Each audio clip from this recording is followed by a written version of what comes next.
Can you see my screen? Yes, perfect. Okay. So, hey everyone, I'm Tarika, and I want to start this talk with a question. How many of you have recently opened LinkedIn and Twitter and seen something about a new AI tool or something new that you have to do, and you're already sort of lagging behind that you should know about? So that's the feeling, that low grade anxiety that this industry is moving faster than you can follow. That's what this talk is about. And um, and not just that it's happening, but also what you can actually do about it. So I have been designing AI products for the past few years at Amazon, and I can tell you that this feeling does not go away. But you can certainly learn to work with it. So that's what I'm here to share. All right. So, according to one of the largest AI tools directory, Taft, over 47,000 publicly listed tools exist today. These are AI tools, and they started to track this in 2022. So, not that long ago, just 4 years, not even 4 years. This means that new tools ship every single week. And here's what that actually means in practice. A new model capability drops, a new tool does something better than the one that you just learned about. And if you're designing AI products, every week something new gets added to your charter. So this isn't a phase. This is the new operating condition, fortunately or unfortunately. So the question isn't how do I catch up? The question is how do I build a practice that moves with this?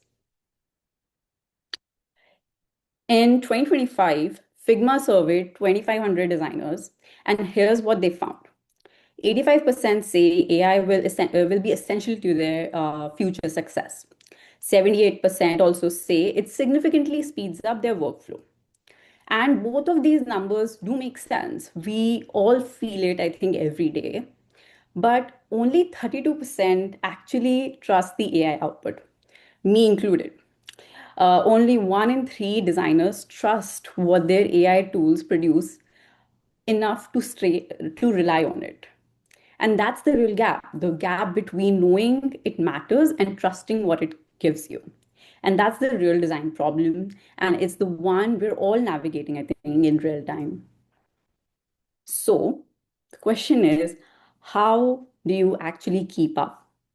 I've got six things, and these aren't theoretical. These are what I do and what I have seen work for some of my other design colleagues building in this space.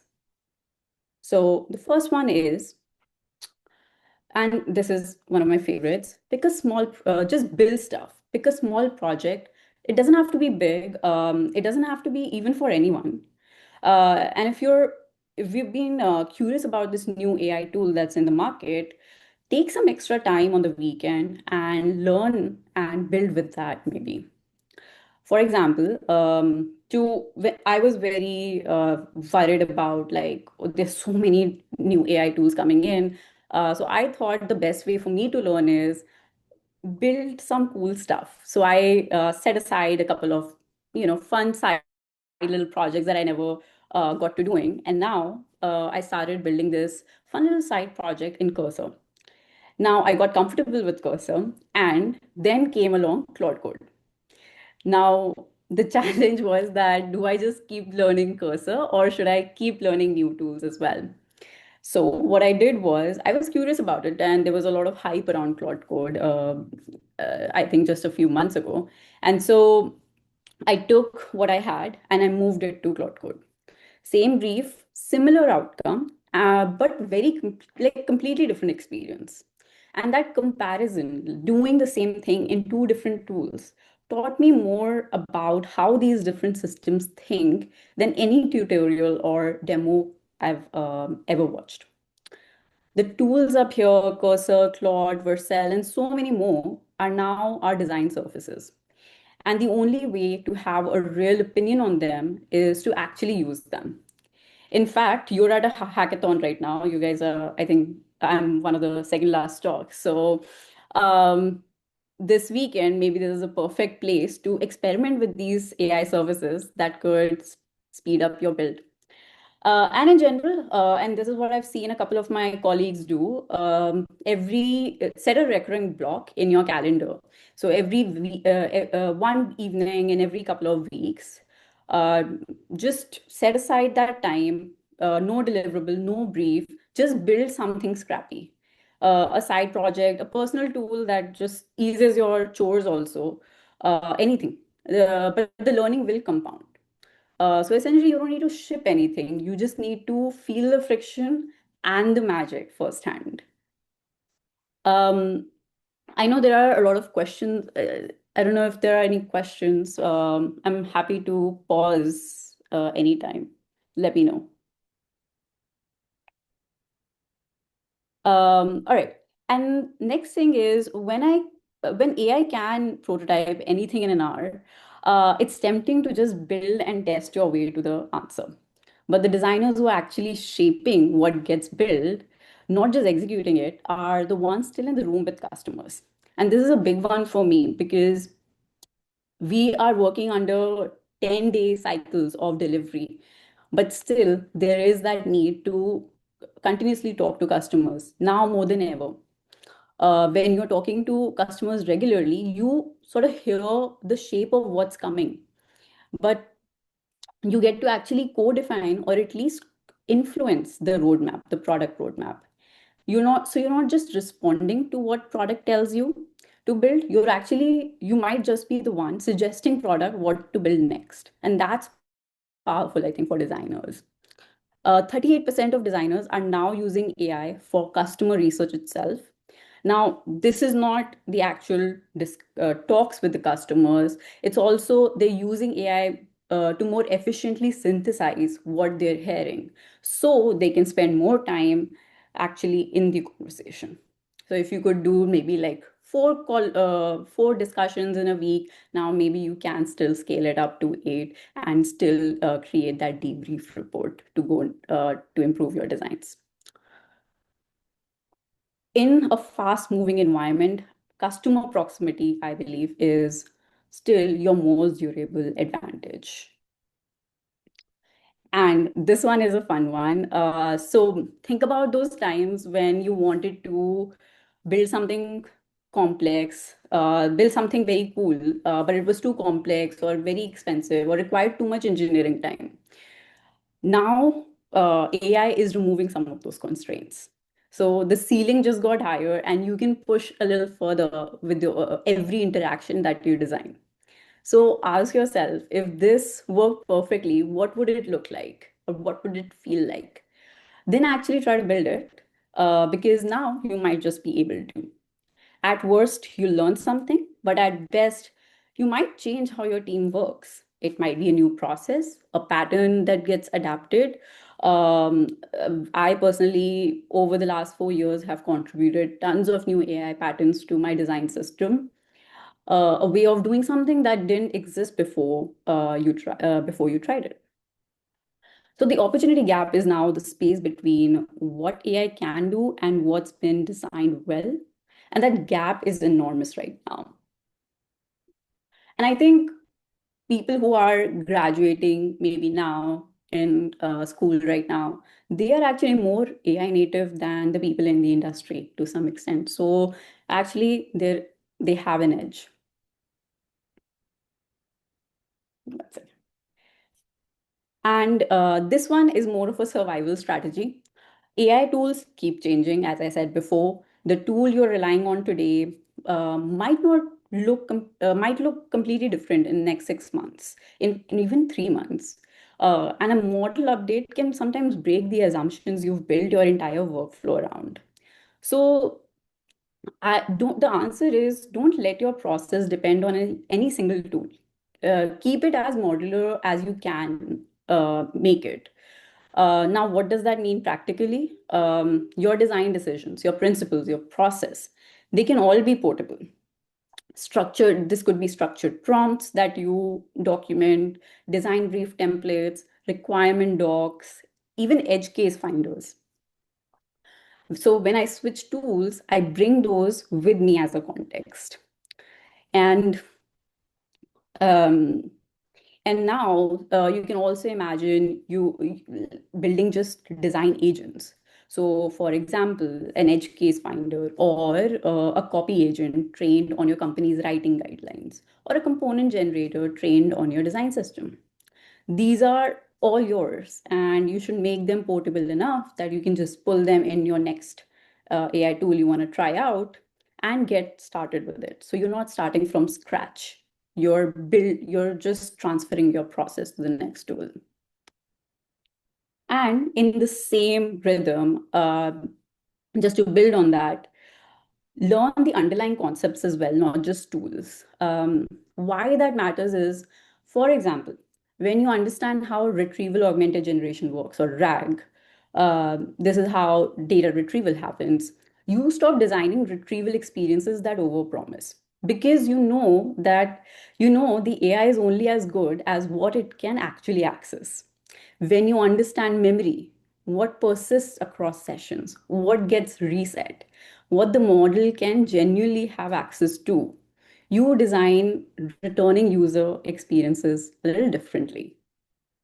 So you make intentional decisions about what the AI should remember, what it should not, and how you communicate all of that to users so they feel much more in control rather than being watched. And again, like, these aren't, I don't think they are engineering concepts that you're borrowing. I think they are real design constraints. And for example, when an engineer says the retrieval isn't working the way we expected, if you know what retrieval means, you can push back, redirect, and reframe the experience. That's not a technical conversation anymore. That's actually a design conversation, and you should be leading that as a designer. And finally, the last strategy, um, personally, it has been one of the most valuable ones to me in the recent times. And it's actually the simplest. Get involved in community. Go to events like this one, because the best signal travels through people. The real insights, what actually is working, what's about to ship, what's overhyped, those travel through relationships. Take some time out in your day to learn, to listen to some popular podcasts also, or any AI conversation that's ongoing, that will really build up your opinion over time, I think. Um, and through conversation at the end of such talks, and through DMs and Discord servers and small group chats, anything works. These are just some example services that are forming our community. And you don't have to pick all of them, just pick the ones that really work for you around your work, and just be in some room. Build your network in this space intentionally. And yeah, I just think designers who are staying ahead are almost always the ones who are very well connected. All right. So that's the strategies. Now let's talk about what design actually looks like when you're inside one of these teams. So this is borrowing from my experience a little bit. Um, I don't, so currently in my team, I don't start from a brief anymore. I've not done that, I think, in the last 3 years. The way it works on AI teams right now is someone has a rough sense of the technology they want to build, and it might be a new AI capability, very small, or maybe an entirely new AI service. But everyone just starts from that rough idea. And uh, all stakeholders, design, engineering, product, even science, all are working in parallel. Nobody has all the answers. Everyone has a partial view of what the right thing is, and they're just driving towards it while they build. Sometimes the vision writing and the actual building are actually happening at the same time. It's messy, but that's okay, I think. I think that is the more fun part, and that's how I have grown at least quite a lot in the last 4 years. So I think the designer's role in that is to be the connective tissue from the customer experience lens, the thing that holds the parallel tracks together. So it's less about the perfect solution and more about sort of the direction we can all build towards. Now, just signal towards it. To in the last 2 years, or I would say 3 years, our design team has almost tripled. We have shipped over 30 AI features in a single year, and that number just keeps increasing every single year too. And the tech updates keep coming every week, sometimes multiple times a week. And what that means practically is every week something changed, a new model capability dropped, a parameter shifted, and with each update, at least one design decision that we had made was now worth questioning. The question I ask constantly to myself is, do we redesign this or do we design forward towards where the technology is going next? So that question changes how you approach design in your everyday, in your everyday. And so, given all of that, what does good design practice actually look like in this environment? These are just my opinions, but here are four patterns that have become core to how I work. Design the frame. This doesn't mean building containers for AI to fill. It means defining the intent, how the experience should feel, what the user should understand, on, and what trust looks like here. I think no matter if you're designing B2B, customer experiences, or B2D, there is a trust issue, and you have to design around that. You work backwards from that into structure. The AI executes within it, and that's a creative and strategic job. Track the technology trajectory. Don't design where the capability is today. Ask where it's going to be in 6 months. And again, this is where I think building a lot yourself and the community aspect will actually help you sort of stay ahead of the curve a little bit. The best design decisions leave the room for what's coming.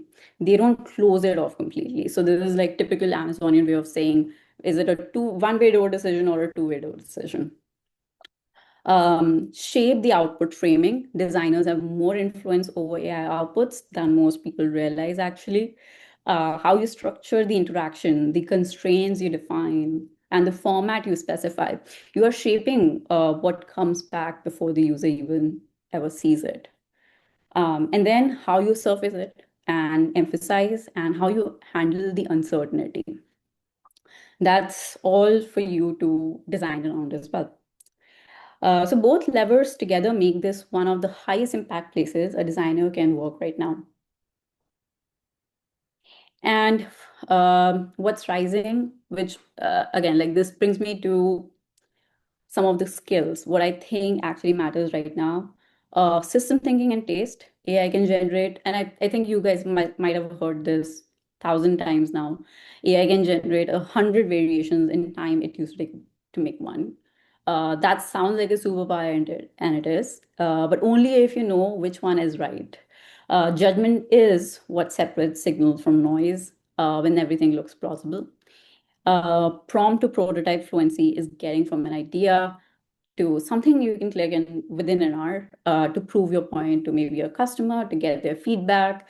This isn't about just being fast. It's just about collapsing certain phases of your design process. And then for designing for trust, as I mentioned before, I think this is um, one of the key parts we need to design for AI products. Every AI product has that trust problem, no matter the surface. The question is, how do you make users feel safe, informed, and in control, no matter the state? That's, I think, the central UX challenge of this era.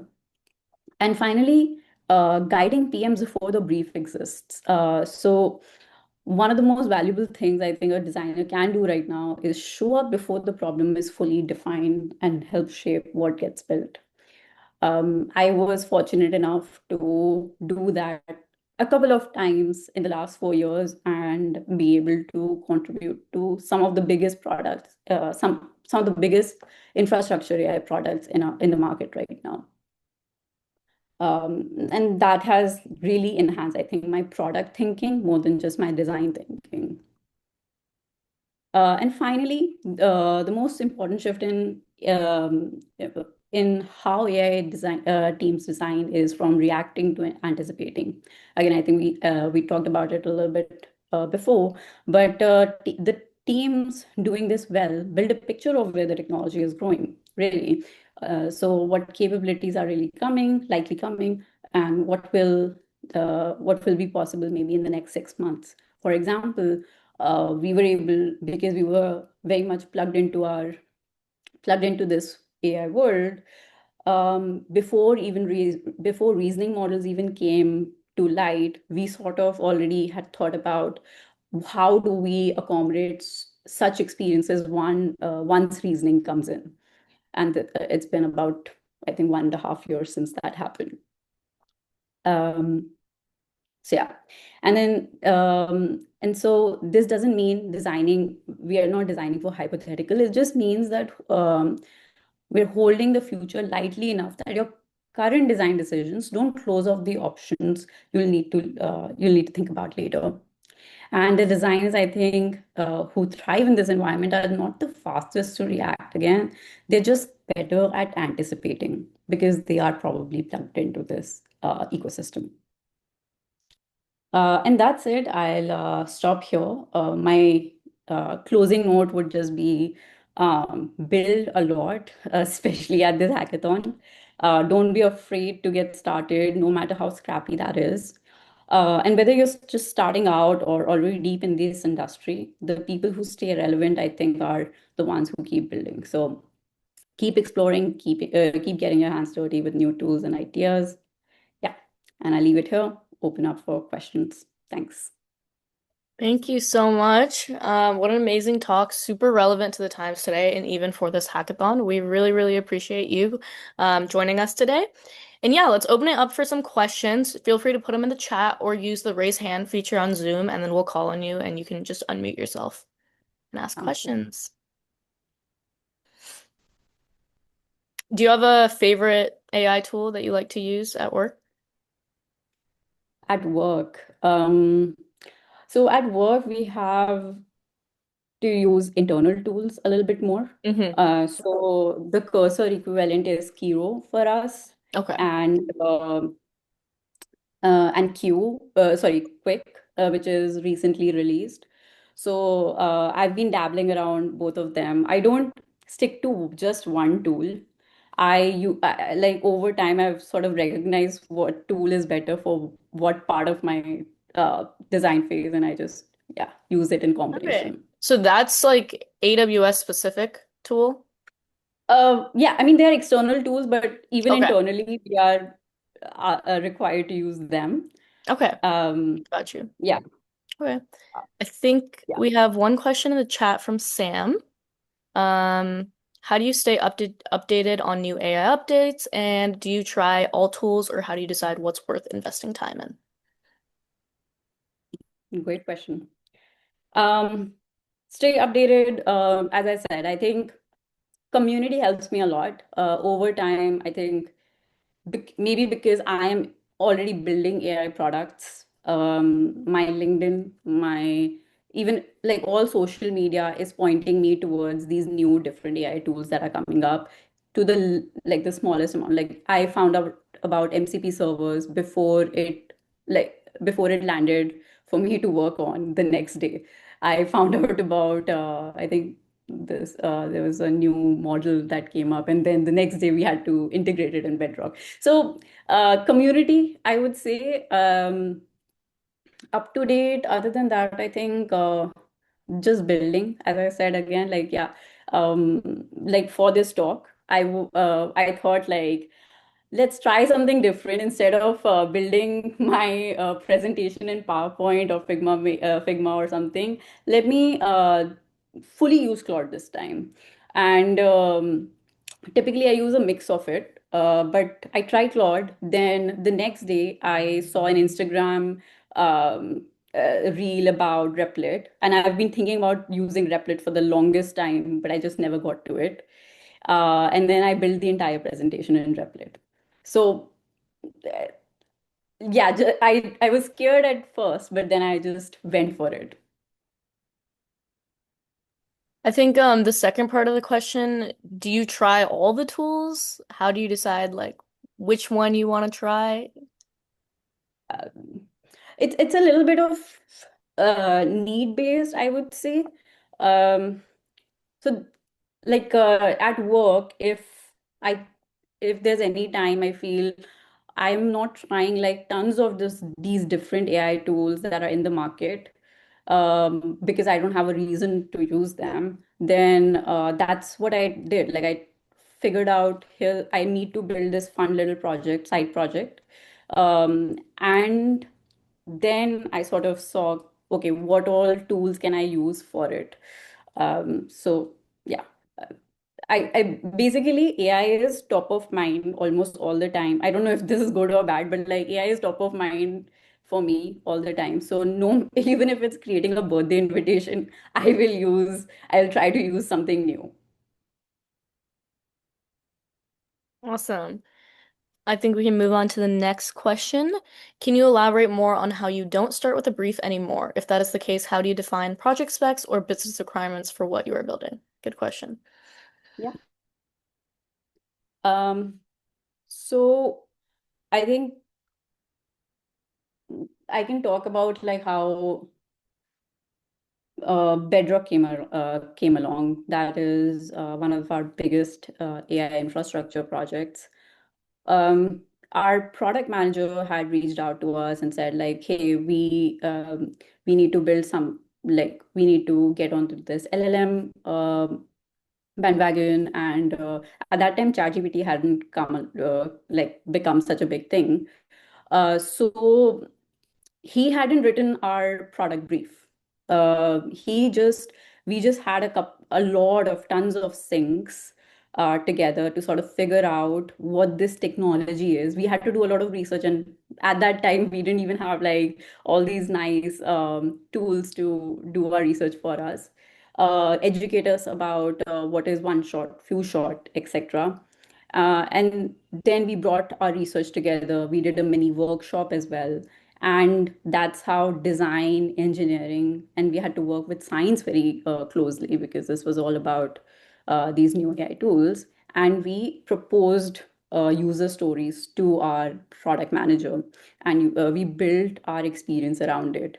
We all attended the same customer calls. That's also something, how we sort of shaped our product brief together. So yeah, um, it's basically like all of us are acting as product managers. We will create user stories and specs, but we would be just doing it together now. Awesome. Do we have any other questions? Any particular tools or side projects you've built to help with your design workflow? Okay. We are actually doing that right now. Um, we are we are trying to build a couple of agents that will maybe catch edge cases for us, because even with building AI tools, like we capture those edge cases pretty much at the tail end of our design process, which is too late. So and it can sometimes make and break your design itself. So that agent will hopefully help us capture these issues earlier. um, Copy agent. We used to have a summarization agent, but we don't need it anymore since Zoom does it all for us. Um, yeah, these are some examples. So we're basically making these modular items, assets for us, that we can either use in Kiro or Quick or some other AI tool, whatever our designers feel comfortable using. That we are not changing. Awesome. And then we have one question from Amy. How do you get your PMs and other stakeholders to buy into your vision for the user stories when the technology is not yet there or not there yet? It's less about, I think, technology not being there, but I think there's always a precedence or a signal that this is where the technology will go to. Like the same reasoning example, right? Model reasoning was not there for the longest time. So we could not summarize what's happening behind the curtains, like the chain of thought of that response. Today, we see it everywhere, even if you log into some of your uh, customer facing AI tools. So we had designed for it because we knew at some point these models will become very much more powerful than the agents people are building today. And so we sort of designed for it already and put it on the roadmap. It was just not scoped for when it will come. And then it came in much before we anticipated, and we were able to pull up those designs. Awesome. Do we have any other questions? One question that's come up a lot is how do you see like the job market and everything with AI coming in these design roles? Like how do you think it affects us new grads, even people who have been in a position for a long time? Do you think it affects like layoffs, stuff like that? I, yeah, I think it's less about. I don't think it's gonna like it's reduction in design workforce. I think, and you might have heard this a lot, but I think it's just enhancing our workflow more than anything else. Like no matter what agent I build, I still have to be the human in the loop. We have not yet come up with that process where I can just hand it over all the way to a design agent, and we just need many more people. Like I don't think I can do like the work of three different designers. No, I think the bar of quality is just going high, and the uh, how I can also bring in the customer voice even more, how I can impact the product roadmap a lot more. That is, I think, the new expectations from me. So that I'm just allocating the save time over there, not doing other people's work, I think. Yeah. Got you. That's good to hear. Um, okay, do we have any other questions? Any last questions? I had a question for you, Tarika. So, like, I've been speaking to some people in industry, and like you mentioned this too with new grads and like people who are AI native now. Like, we don't we have coded without it, but now like we're using it every day. Do you see that impacting, like, again, in the job market? Like, do we compete with the people in industry who have like 20 years of experience? Like, what's your take on that? No, I think, like I said, you guys have it better in a way because you are coming out AI native. We are we have to handle work while also learning these tools. Like I have to get rid of some of my work just to make time for learning these tools. There's no way around it. So you guys are in university right now. You can literally take that time to build everything with the up and coming AI tools and figure out your process. But if you don't do that, I think that is when students might lag behind. But otherwise, you each like all of the opportunity is all of you can be now unique.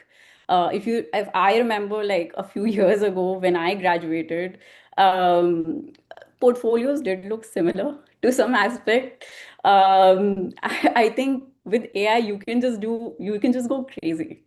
So yeah, bring your own voice. So Yeah, I appreciate that. Thank you. so you would Yeah, think I that, wanted sorry, go you can ahead. go ahead. Um, I wanted to add that I agree with her that you all are AI native and that you don't have to unlearn something in order to learn something new. So there's a big advantage there. And then also, uh, a good strategy to use is, in addition to being a builder and being classified as a builder, you can actually go out to not-for-profit and community organizations and build for them volunteer-wise, and that builds out your portfolio, and you'll be able to show how what you're building is being used in the real world. In other words, it takes building to the next level. Like we had a speaker earlier that after they built their solution, they actually went out and sold it to two people to prove that it was viable. So taking it to the next step and not waiting for the employers to, make offers to you is Yeah, probably a good strategy in this environment. Yeah. I'll second that. Totally agree. So one last Yeah. question. Do you think that like including say for designing or even people who are in SWE, right, like adding vibe coded or like vibe designed projects to your portfolio, like how do you feel about that? Do you think that's good? Do you think that's bad? That's amazing. I think portfolio is supposed to, I think, represent what you can do and how far are you willing to like how far can you dream? S- that's what it's supposed to represent. And there used to be a very big limitation for designers who graduated without AI, that we couldn't actually ship, we couldn't actually show like if we wanted to put a portfolio piece that was my side project, I didn't have the capability to code it. I didn't have the capability to test it out with real users. You can actually do that. And so you can actually document those constraints that anyway people are looking for when browsing a portfolio. And you never know, like you might not even need a job. Like if you hit the right idea, you might just want to sell it and make it big. Awesome. Thank you so much. Any last questions before we go into our closing remarks? Okay, awesome. Thank you so, so, so much. This was an amazing talk. We really, really appreciate it. And then we just have some closing remarks that Priyansh will do.